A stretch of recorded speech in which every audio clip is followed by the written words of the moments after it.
sebelum kita mulai untuk kelas trial matematika, perkenalkan terlebih dahulu, nama saya Luciana Sibuea. Saya sebagai pengajar matematika untuk di SMA Wardaya bersama Pak Anton dan tim yang lainnya. Oke, hari ini saya akan menjelaskan sedikit tentang materi apa sih yang akan dipelajari di SMA Wardaya nanti. Nah, sebelumnya materi-materinya ini nanti ada yang di buku Pure Math atau di A level ya. Untuk topiknya saya ambil yang quadratic function. Ini ada modulnya. Mungkin sebelumnya waktu kamu di SMP itu sudah pernah belajar persamaan kuadrat gitu. Tapi untuk di SMA nanti di kelas 10 itu kamu pasti akan belajar juga ini kembali gitu. Tapi nanti lebih kepada AS atau yang A levelnya gitu. Quadratic function. Jadi apa sih yang akan kamu pelajari di sini? Jadi di sini ada beberapa chapter di bukunya nanti. Kalau kamu misalnya nanti ikut belajar sama kita di SMA Ordaya, nanti kita akan lebih banyak lagi untuk eh, belajar materi-materinya gitu. Nah, di sini kita akan belajar untuk teknik apa saja sih yang ada di dalam quadratic function untuk chapter satunya gitu. Nah, yang ini untuk menggambar. Jadi di sini nanti ada beberapa teknik. Yang pertama itu untuk teknik untuk latihan exercise 2A gitu. Nah, untuk kuadratik ini sendiri itu bagian dari GCSE ya. Jadi kamu tinggal melanjutkan lagi. Oke, kita mulai dari teknik yang pertama yang untuk 2A. Jadi di sini kamu disuruh menggambarkan gimana sih cara menggambarkan dari quadratic function itu. Nah, kita punya bentuk umum dari persamaan kuadrat yaitu ax kuadrat tambah bx tambah c. Jadi y ini adalah sebagai fungsinya. Nah, untuk a, b itu adalah koefisien, koefisien dari x-nya dan c adalah konstanta ya. Jadi untuk fungsinya fx itu sama dengan ax kuadrat tambah bx tambah c. Contoh, misalnya kita disuruh menggambar y itu sama dengan x kuadrat dikurang 3x dikurang 4. Dengan nilai x-nya itu dimulai dari min 2 sampai ke 5. Tuh ya.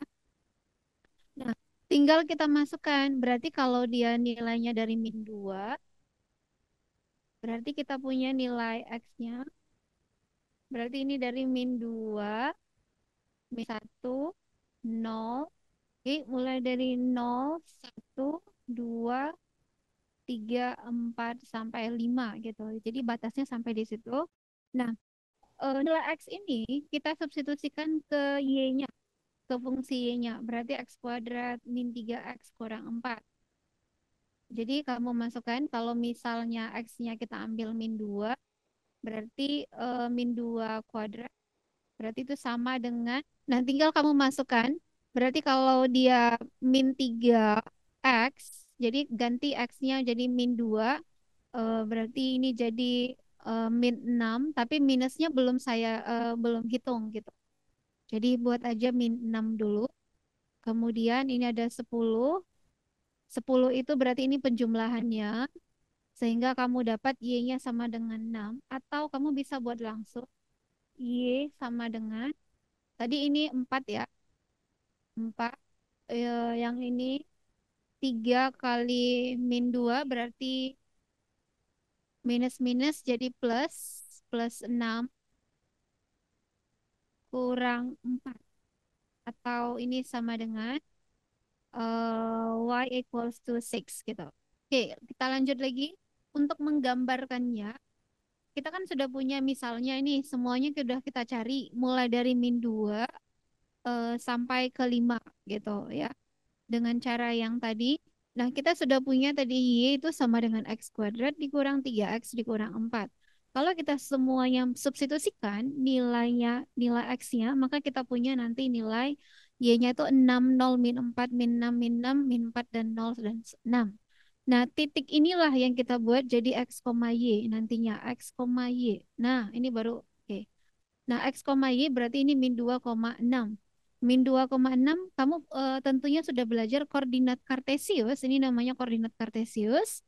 Jadi kamu nanti tinggal gambarkan pakai scatter plot gitu. Ini namanya scatter plot untuk titik-titiknya. Nah, kamu min 2,6 berarti min 2. Min 2 itu ada di sini. Nah, ini min 2 terus naik ke atas ini 1, 2, 3, 4, 5, 6 di sini. Jadi min 2,6 itu ada di titik ini. Kemudian min 1,0.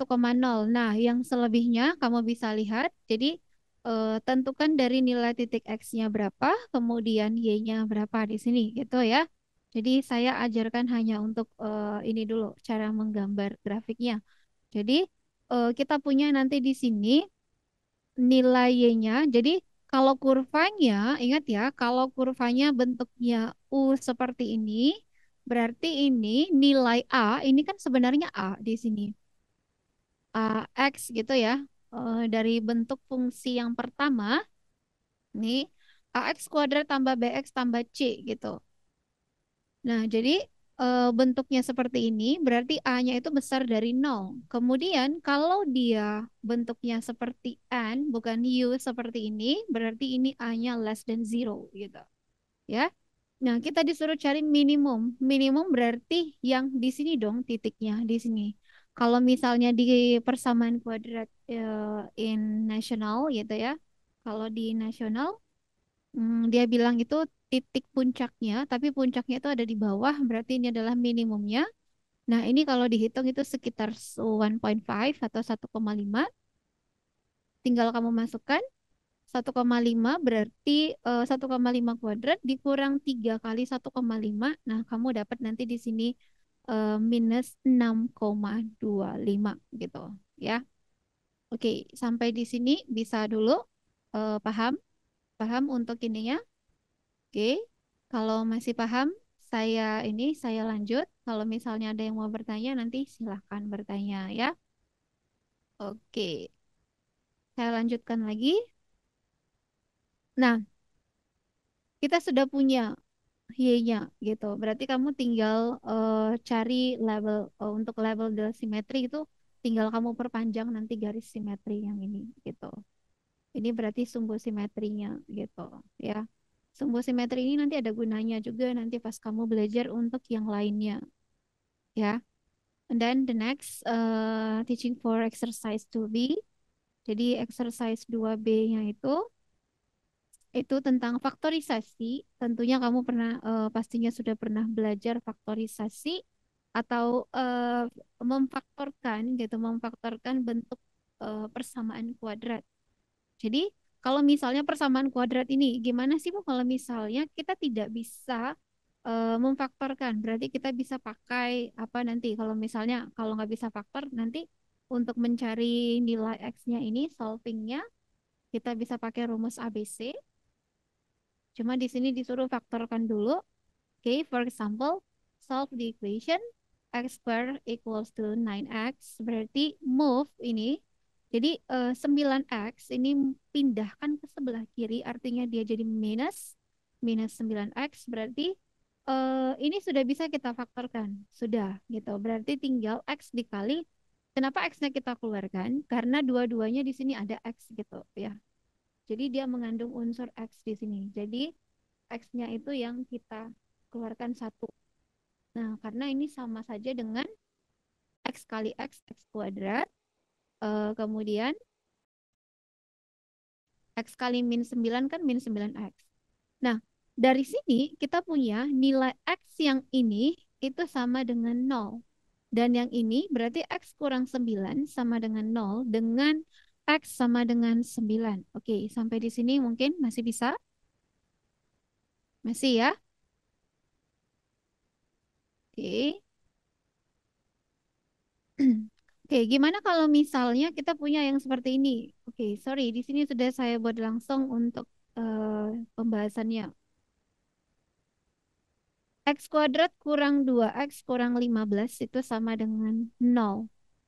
Nah, kalau misalnya kamu susah untuk memfaktorkan, jadi kalau kamu anggap ini belum ada gitu, jadi kamu punya di situ X, sorry, ini, oh,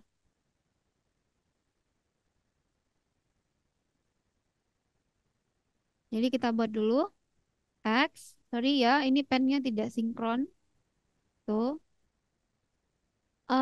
X, sudah. Hasil kalinya 15. 15. Berarti faktor dari 15 itu berapa sih gitu? Selain dari 3 kali 5 ada lagi nggak? Ada. Berapa? 1 kali 15. Mungkinkah 1 dikurang 15 atau 15 dikurang 1 hasilnya nanti -2? Tidak, ya kan? Maka kita pakailah yang 35 karena 3 dikurang 5 itu 2 atau 3 dikurang 5 jadi -2. Maka kita pakai 3 dan 5 gitu. Nah, karena di sini hasilnya -2 tentunya yang 5 itu harus minus. Karena ini yang paling besar nantinya. Nah, ini berarti jadi plus. Kayak gitu ya. Jadi X plus 3 kali X kurang 5. Nah, maka kamu punya di sini X plus 3 sama dengan 0. Dan X itu sama dengan -3. Kemudian X kurang 5 itu sama dengan 0 dan X sama dengan 5. Gitu ya. Oke, mungkin masih bisa sampai di situ. Nanti kalau ada yang belum bisa silahkan ditanya gitu ya. Nah, gimana kalau misalnya dia A-nya itu bukan satu. Kalau dari tadi kan kita punya A-nya koefisiennya ini satu, satu semua. Yang ini juga tadi satu. Nah, gimana kalau misalnya koefisien A-nya itu lebih dari satu? Nah, contohnya yang ini nih, yang C 2 gitu. Berarti 2x square minus 9x minus 5 itu equals ke 0. Kamu disuruh factorize this equation. Berarti kamu punya di sini 2x 2x dikali x dulu ya. 2x kali x itu kan berarti jadi 2x kuadrat. Nah, hasil kalinya itu harus -5. Berarti faktor dari 5 itu kan 1 dan 5 saja. Nah, tinggal buat 1 dan 5. Sekarang kamu harus buat mana sih yang harus ditambah, mana sih yang harus dikurang. Karena di sini hasilnya adalah -9x, maka kamu harus buat 2 kali 5, berarti -10, berarti di sini harus minus dan ini harus plus gitu. Oke, jadi harus dicek satu-satu seperti itu ya, supaya kamu tidak salah nanti untuk faktornya. Karena kebanyakan siswa itu faktornya itu ada yang salah-salah memfaktorkan kayak gitu. Jadi kamu harus cek kembali gitu. Nah, jadi kamu punya nanti 2x plus 1 equals to 0, x equals to minus 1/2, or x equals to 5 gitu. Oke, any question? Halo? Masih bisa? Masih ya? Yang ini juga saya rasa masih bisa yang ini. Kalau misalnya kamu susah memfaktorkan, boleh nanti dicoba-coba dulu. Contohnya lagi yang ini. 6x kuadrat tambah 13x kurang 5 itu sama dengan 0. Nah, karena 6 ini kan bisa kita faktorkan. Kenapa enggak kita buat aja 6x kali x gitu. Kenapa enggak kita buat aja 6x dikalikan dengan x gitu. Nah, kalau kita buat 6x dikalikan dengan x, sementara di sini hanya -5, artinya kita hanya punya di sini 1 dan 5, atau nanti 5, 1 gitu. Kalau 6 kali 5 itu sudah 30, berarti sudah tidak memungkinkan gitu. Nah, kalau misalnya 6 kali 1 dan 6 6 kali satu oke 6. 6x gitu. 1 kali 5, 5x. 6 tambah 5 baru 11. Sementara kita butuh harus 13. Maka ini yang harus kamu pecahkan gitu. Maksudnya harus kamu rubah lagi gitu. Berarti yang 6 ini kamu harus ganti menjadi 2 dan 3. Karena faktor dari 6 selain dari 1 6 berarti 2 3. Nah, oke. 2 dan 3. Tadi kita punya di sini ada 1, ada 5, tapi kita nggak tahu posisinya di mana gitu. Nah, sama seperti tadi kamu cek dulu gitu. Nah, kalau dari sini otomatis di sini satunya, di sini 5 gitu. Nah, 2 kali ini 15 berarti 5 kali 3 15, 2 kali 1 2 berarti karena hasilnya plus berarti di sini positif, ini negatif. Oke, jangan lupa buat zero-nya. Oke, baru nanti di sini kamu dapat 2x equals to minus 5 gitu kan. Atau x equals to berapa itu? Minus 5/2. Kemudian yang ini nanti dapatnya x-nya sama dengan 1/3 gitu. Oke, kalau tulisannya jadi seperti ini, sorry ya, karena kita ada kesalahan sedikit di sini untuk boardnya gitu ya. Mohon maaf semuanya. Oke, kemudian gimana kalau misalnya soalnya bentuknya seperti ini gitu. X kuadrat kurang 5x tambah 18 sama dengan 2x tambah 3. Jadi bukan zero langsung gitu. Kalau tadi semuanya sama-sama zero, jadi kamu langsung faktorkan. Tapi kalau soalnya seperti ini, berarti kamu harus rubah dulu gitu. Rubah jadi fungsinya seperti ini gitu.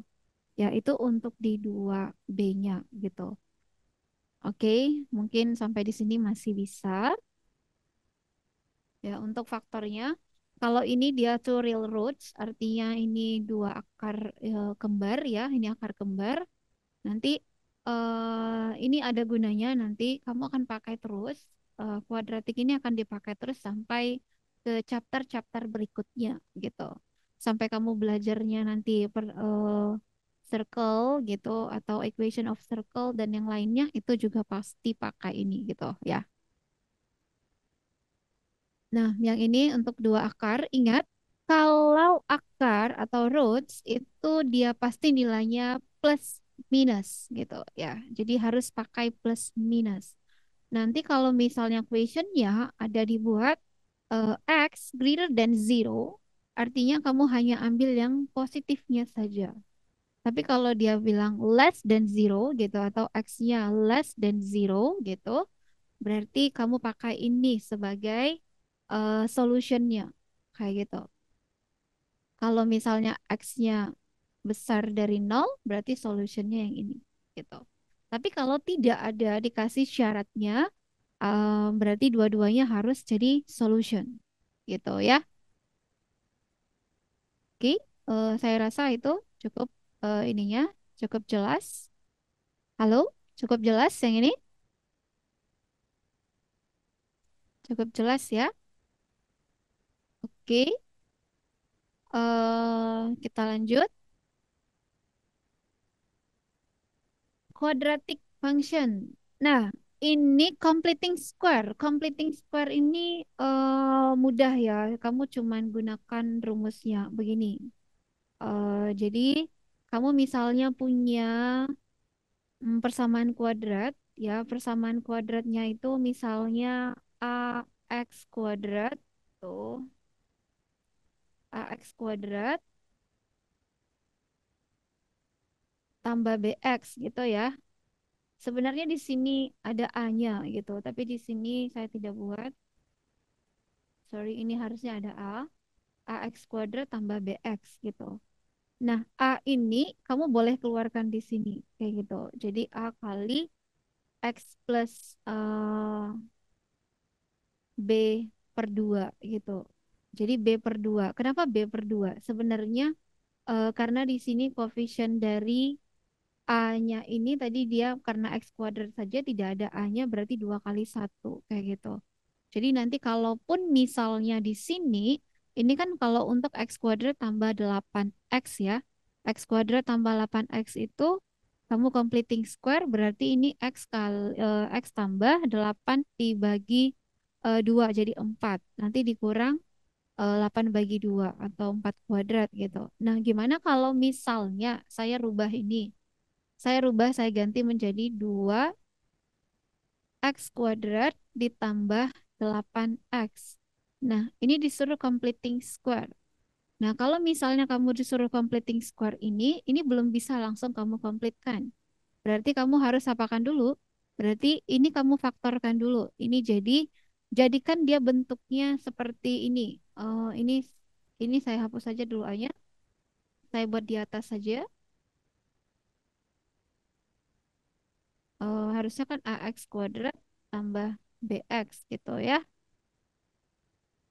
Nah, kamu faktorkan bentuknya jadi seperti ini. X kuadrat tambah BX. Supaya kamu gampang buat yang ini. Berarti ini jadinya 2 kali X kuadrat tambah 8 bagi 2 kan 4 nih. Berarti 4X. Oke. Berarti kita tinggal completing yang ini. Nih. Dah.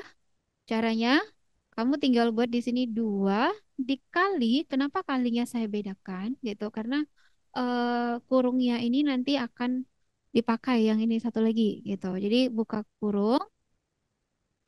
Ini X karena ini plus, tandanya ya plus 4 berarti ini jadi plus 4 dibagi 2 gitu. 4 dibagi 2 saya tulis dulu misalnya 4 dibagi 2 kuadrat dikurang. Jangan lupa kurang lagi dengan 4 bagi 2 kuadrat. Oke, tutup kurung. Kayak gini ya. Berarti completing square-nya menjadi 2 masih dikali. Ini menjadi X plus 4 bagi 2 kan berarti 2. 2 pangkat 2 dikurang 4 bagi 2, 2. Berarti 2 pangkat 2 berapa? Oh, nanti dulu kalau gitu ya. Berarti ini 2 kali, saya bikin sedetail mungkin ya. Ini jadi 2 kuadrat kurang 4. Udah selesai sampai di sini? Belum. Berarti kamu apain lagi? Kamu tinggal buat ini 2 kali ke dalam. Berarti ini jadi 2 kali X plus 2 kuadrat kurang 2 kali 4, 8. Dah, boleh kamu buat nanti sampai di sini, completing square-nya, karena nanti bentuknya berbeda-beda. Ada yang disuruh nanti kamu sampai di sini saja sudah cukup, atau ya, bisa jadi nanti kamu disuruh expand gitu. Kamu expand berarti kamu harus buat dia kembali lagi jadi seperti ini nanti gitu, atau seperti ini gitu ya. Nah, jadi tergantung dari soalnya. Jadi begini caranya ya. Oke, saya kira itu sudah jelas. Udah jelas yang itu? Halo? Ada yang mau ditanya dulu kalau gitu? Oke, sudah ya. Oh, nggak ada. Oke. Nah, ini sama ya seperti tadi ya. Ini masih sama, yang ini juga. Jadi ini cuma cara-cara dan contoh-contohnya kayak gitu ya. Nah, ini tadi yang salah satunya yang saya buat tadi. Nah, jadi kan sama nih seperti ini caranya gitu. Nah, yang ini dia langsung buat karena ini 2 dibagi 4 kan itu jadinya ini 1, ini 2 ya. Makanya dia 25/2. Sama kan dengan yang saya buat tadi ya. Jadi kamu harus faktorkan dulu baru kamu completing square gitu. Ya, completing square itu yang paling mudah kalau untuk kuadratik ya. Next, untuk 2D itu nanti di bukunya ada nanti. Jadi chapternya itu di sini saya nggak ada buat bukunya. Oke, bukunya kita ada itu dari Pure Math 1. Jadi kalau di kelas 10 kamu masih pakai Pure Math 1, di kelas 11 12 nanti Pure Math 2 dan 3 gitu. Oke, kemudian kuadratiknya completing square gitu. Kalau yang ini Solve the following equation by completing square. Nah, ini sama caranya seperti yang tadi gitu. Jadi kamu completing square, kamu pindah-pindahkan dia ruasnya seperti itu ya. Nah, jadi jadikan dia bentuknya jadi seperti ini dulu gitu ya. Pokoknya intinya kamu jadikan x kuadrat kayak gitu tambah eh, 8x gitu ya. Jadikan dia x kuadrat. Jadi x kuadrat ini tidak punya koefisien gitu. Jadi koefisiennya itu satu gitu. Supaya kamu gampang untuk completing square-nya. Tapi kalau misalnya kamu sudah terbiasa completing square, nantinya walaupun di sini ada angka 2, angka 3, angka 5, dan berapapun, itu bisa kamu completing sendiri nantinya. Ya, oke. Yang ini masih sama. Kalau di sini yang di 2D ini apa sih bedanya dari yang sebelum-sebelumnya gitu. Yang di 2D ini kamu sudah disuruh cari nilai X-nya gitu, solving-nya. Jadi kalau tadi hanya sampai ke persamaannya saja, sekarang sudah harus jadi nilai X gitu. Nah, di sini karena dia pakai akar gitu, jadi dia harus plus minus gitu. Jadi dua nilai ya. Jadi di sini artinya kamu punya dua buah nilai. Yang pertama, X-nya itu adalah minus 4 plus akar 6. Atau yang kedua, X-nya itu adalah minus 4 kurang akar 6. Oke. Kemudian, kalau untuk A level ataupun untuk AS, kalau untuk matematika sebenarnya kamu diperbolehkan menggunakan kalkulator gitu. Tapi untuk perkalian yang seperti ini, saya rasa kamu tidak membutuhkan kalkulator seperti ini gitu. Jadi ada beberapa yang kamu memang wajib harus menggunakan. Tapi ada lagi yang tidak gitu. Nah, kalau yang ini, hmm, di sini kan tidak membutuhkan kalkulator karena untuk perhitungan seperti ini tidak perlu. Tapi nanti kalau misalnya masuk ke lingkaran atau nanti indis tahu kan bilangan berpangkat misalnya atau polinomial atau circle atau misalnya nanti kamu belajarnya nanti trigonometry or measure gitu kan. Nanti di situ kamu harus menggunakan kalkulatornya atau nanti turunan diferensial atau differentiation matrix dan yang lainnya. Nah, itu ada boleh menggunakan kalkulatornya, kalkulator saintek gitu. Sama sama seperti yang pelajaran fisika, kimia kayak gitu. Tapi tidak semua yang matematika menggunakan kalkulator kayak gitu ya. Tidak semua ya, karena hitungan-hitungan yang mudah itu tidak perlu pakai kalkulator gitu. Jadi no need gitu ya. Oke, ini masih quadratic function yang tadi. Ini dia yang tadi saya sebutkan. Kalau misalnya kamu tidak bisa memfaktorkan, kamu bisa menggunakan rumus kuadratik, rumus ABC ya. Kalau mungkin kamu di SMP dulunya itu ini di sekolah di kelas berapa itu belajarnya ini. Nah, ini rumus kuadratik ini dari kelas 8 sepertinya udah belajar ya. Nih, tuh ya.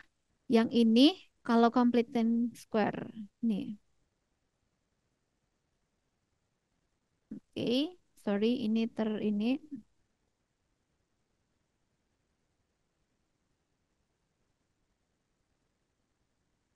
itu ya. Sorry, tidak bisa di ini.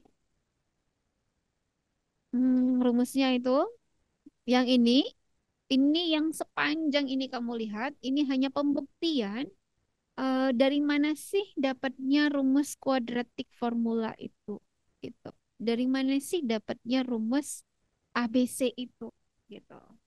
Jadi kamu nanti akan diajari juga di sini. Kalau saya biasanya mengajarkan itu, saya akan ajarkan beberapa dari mana sih datangnya rumus ini kayak gitu. Jadi kenapa sih kita harus pakai ini gitu. Oke. Nah, rumusnya ini masih sama, kuadratik formula.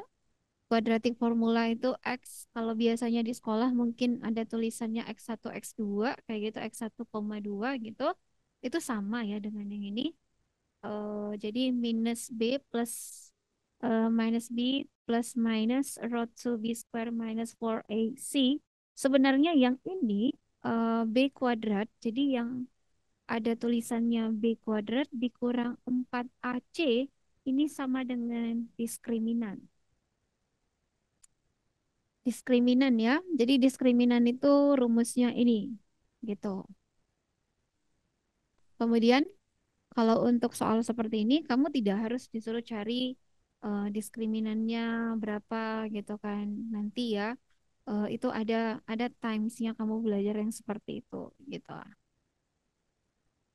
Oke, kira-kira ada yang belum bisa penggunaan rumus ini?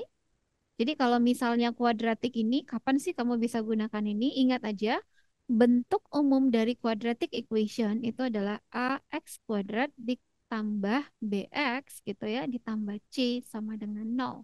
Nah, inilah A-nya, ini B-nya, ini C-nya. Yang tinggal kamu masukkan ke rumus-rumus ini gitu. Paham? Halo, paham?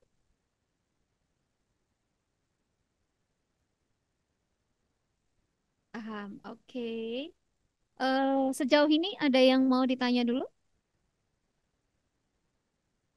Ada yang mau ditanya, misalnya mau nanya apa? Misalnya kamu bilang, oh Bu saya belum paham nih bagian ini gitu, atau kamu mau nanya yang lain juga boleh gitu. Ini rata-rata sekolahnya di mana ini? Atau ada yang ini sudah mau tertarik gitu, pengen mau sekolah di sini gitu. Oke? Hmm, mungkin terakhir yang ini. Yang quadratic function. Nah, ini yang tadi saya bilang diskriminan. Nah, diskriminan. Ini adalah rumus diskriminan. D-nya. Jadi, kalau diskriminan di greater than zero, katanya besar dari nol, dan A-nya, A itu adalah koefisien yang ini tadi. Nih, kalau ini juga positif, ingat ya, ini bernilai positif ya, bukan minus. Jadi terkadang nanti ini minus. Jadi bisa jadi nanti misalnya ya, misalnya sebagai contoh, ini jadi min x kuadrat, misalnya tambah 2x kurang 4. Misalnya begitu nih, sama dengan nol. Nah, ini kan minus. Minus artinya A ini itu kecil dari nol. Kayak gitu. Itu artinya ya, A kecil dari nol, A besar dari nol. Itu artinya. Jadi, kalau misalnya diskriminannya besar dari nol, berarti grafiknya, sketch-nya itu bentuknya seperti ini. Gitu. Nah, kalau diskriminannya sama dengan nol, artinya dia hanya menyentuh ini sumbu X-nya gitu. Nah, kalau dia besar, ini harusnya less than ini. Dah, sorry. Oh ya, ini udah benar ini. Tunggu. Oke, sorry. Saya kira tadi diskriminannya yang dibuatnya jadi besar. Sorry. Nah, ini besar dari nol juga, masih ke ini. Tapi dia tidak menyentuh kurva X-nya gitu. Nah, kalau yang kecil dari nol, nah kebalikannya. Jadi bentuknya itu bentuk huruf U gitu ya. Artinya sebenarnya gini, diskriminar greater than zero, dia punya two real roots gitu. Jadi dia punya dua akar. Di mana sih akarnya gitu. Jadi kalau ini mau saya buat di sini, akarnya itu yang ini nih, yang ada di sumbu X yang ini. Ini dia punya dua akar gitu. Kalau discriminal equals to zero, ini rootsnya ada di sini. Akarnya cuma satu atau akar kembar. Kalau di sini dia tidak ada menyentuh sumbu X, artinya dia tidak punya solution. Jadi diskriminannya less than zero, jadi D-nya less than zero itu no solution. No solution. Jadi kalau misalnya kamu ketemu soal seperti ini, kamu tidak perlu hitung lagi karena dia no solution gitu. Tapi kalau misalnya menyentuh kurvanya, menyentuh sumbu X-nya, berarti dia masih punya solution. Nah, kalau yang ini di sini gitu, sama ya. Yang ini juga cuma satu, yang ini tidak ada gitu. Jadi kalau misalnya ditanya cara cepat mengingatnya, ya ini berarti dia two solution, yang ini one solution. Oke, itu ya. Jadi itu Cuma ini aja yang perlu kamu ingat. Nanti paling kalau nanti dia dibuat garis singgungnya dengan garis lain, misalnya linear, baru nanti ada garis lagi, sama, aturannya masih sama. Jadi ini yang dasarnya, basicnya, gitu. Ini basicnya semua. Oke? Oke, yang ini cuman disuruh gambar. Tadi kan cara gambar tadi sudah saya jelaskan gimana caranya. Nah, kemudian untuk yang selanjutnya tentunya ini eh, ada lagi sebenarnya. Nanti untuk yang kurvanya gimana sih kalau misalnya dia bersinggungan dengan garis lurus gitu. Tahu kan garis lurus ya? Nah, garis lurus berarti kalau misalnya dia bersinggungan dengan garis lurus, kurvanya bentuknya seperti ini misalnya. Jadi dia nanti garisnya menyinggung begini gitu. Atau nanti gini aja deh, tunggu. eh like this. Misalnya bentuknya ke atas, terus dia berpotongan nih. Jadi ini kuadratik. Sorry, ini span-nya udah error lagi. Ini ax square plus bx plus c. Yang ini linear equation berarti y equals to mx plus c. Linear equation ya. Nanti biasanya untuk solutionnya y equals to y gitu. Kayak gitu untuk cari solutionnya. Tetap pakai diskriminan. Apakah besar dari nol? Apakah nanti dia kecil dari nol? Apakah dia equals to zero? Gitu. Oke, sampai di sini.